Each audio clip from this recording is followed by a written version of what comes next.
Today we need to regenerate the water softener. So basically all it is we have to just disconnect the hoses to it, let it drain out a little bit, and then fill it back up with some salt, and then that's it. So let's try to quickly get this done here.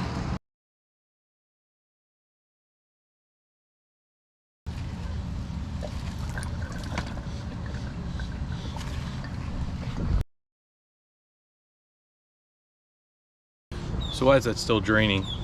It's kind of a simple process here. The first thing you want to do is obviously disconnect. Well, first turn off your water. So before I did that, I just filled our freshwater tank up in case the wife and kids need to use the water while I'm doing this whole process here.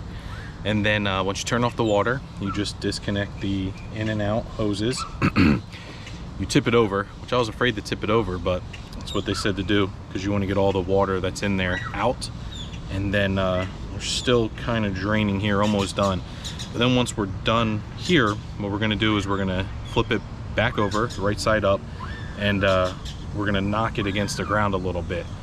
Try to get all that stuff back down towards the bottom of the water softener. And we're gonna add the water, or I'm sorry, we're gonna add the salt into it. And then from there, we're gonna hook the hose into the inlet part of it.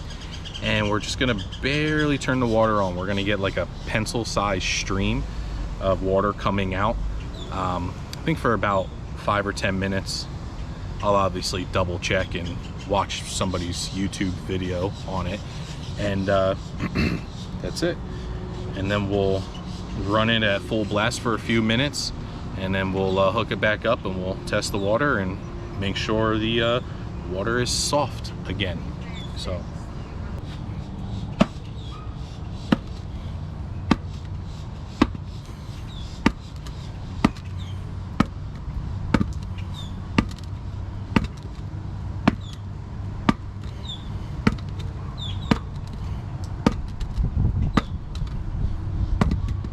Right, now let's add the salt. I'm going to add the 26 ounce of, you can either use iodized or non-iodized. Iodized is what I have, so that's what I'm going to add here.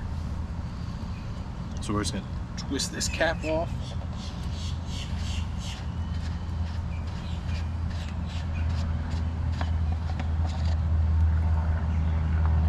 And then we're going to start pouring this in here.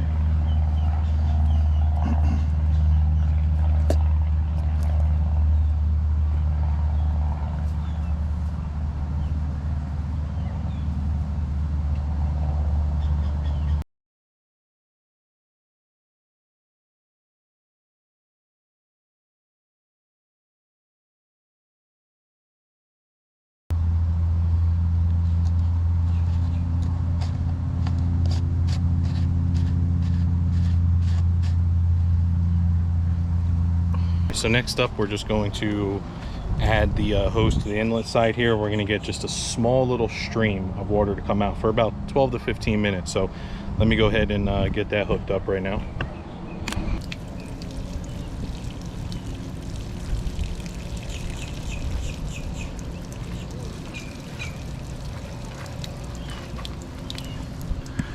So it says to get a small stream about the size of a pencil to just come past the water softener itself.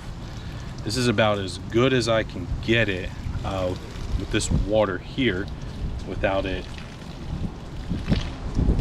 going too low. So we're just gonna let that run like that. I'm gonna try to get it a little less of a stream here. We'll let that run for 12 to 15 minutes. Let's see what we can do here.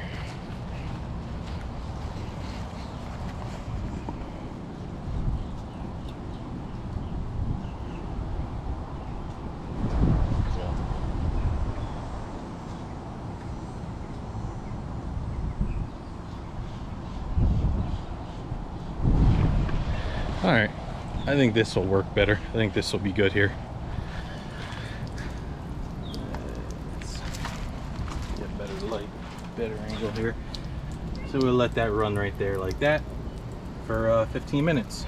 So now we're gonna go a full stream for 3 to 4 minutes. And we're gonna really try to flush this thing.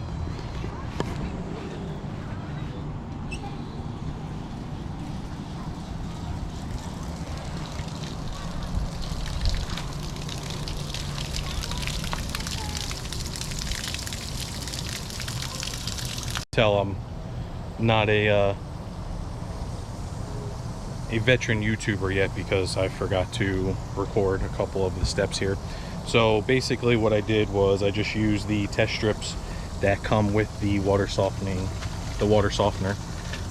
and just tested it, the water hardness. So we use these strips here and basically just dip it in for 3 seconds, line it up, everything was fine.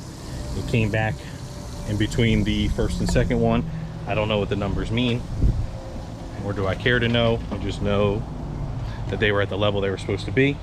So I hooked the outlet hose back up, and now that's running through our clear source 3 filter system, and I'm just kind of letting that water run through a little bit here, and then I'll turn the water off again, hook that back up to the RV, turn the water on, we're good to go. So that's been running long enough, so let's go ahead and shut this water off now.